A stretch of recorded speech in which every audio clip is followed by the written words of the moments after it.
ปล่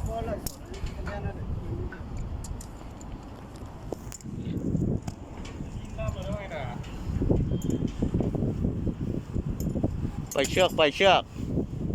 อันนี้กำลังเต็มตัวกันลงอันนี้ช่างมืออาชีพครับผมชื่อว่าใจยาวครับเชือกยาวแต่ว่าอย่างอื่นไม่ยาวนะครับใช่ไม่ได้อันนั้นมิสเตอร์ใจสู้ต้องพูดทำใจปอกใจเพชรแล้วก็ใจอ๋องไอที่ห้อยตองแตงอยู่ในชื่อใจเพชรครับผมใจเพชร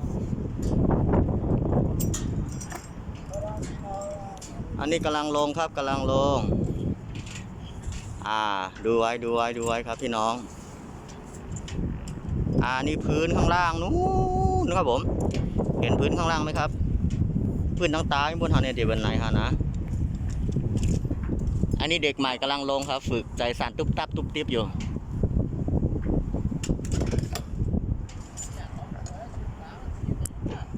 อะไร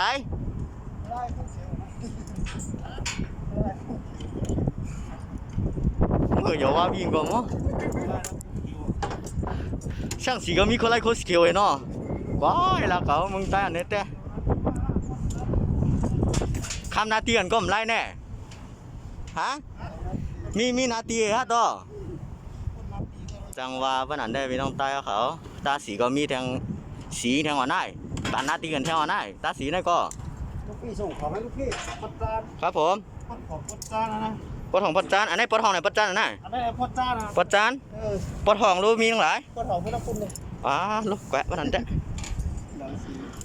เอาแน่เสียนอะไรตั้ง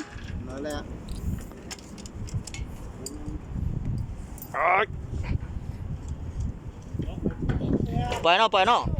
ไปเนาะโอ้ยลูก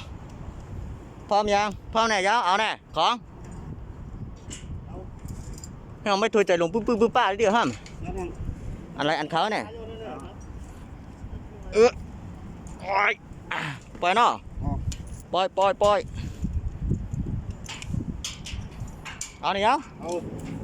เอาอะไรตั้งเอาสีนั่นนะในปัดจานหน่อยนะปล่อยเนาะปัดจานแห้งปล่อยแห้งห้ามกันเป๊ะปะทองโย่อย่าเฮ็ดหรอหม้ออย่าว่าปัดจัดปัดหอนได้เป็นซื้อก็ปอคนมืออย่าไปเฮ็ดแทงเมื่อเหลือมันจะคนมึงสั่งตาสีก็ที่ว่าปล่อยทั้งปัดจัดปัดหองแทงให้หม้อนาทีก่อนนาทีไม้แทงได้สู้เฮ็ดทันกว่าหม้อตาสีก็สมแมงนาทีกันได้มีองกำใจแห้งสู้อันก้นขอทางไหนตาสีนี่ก็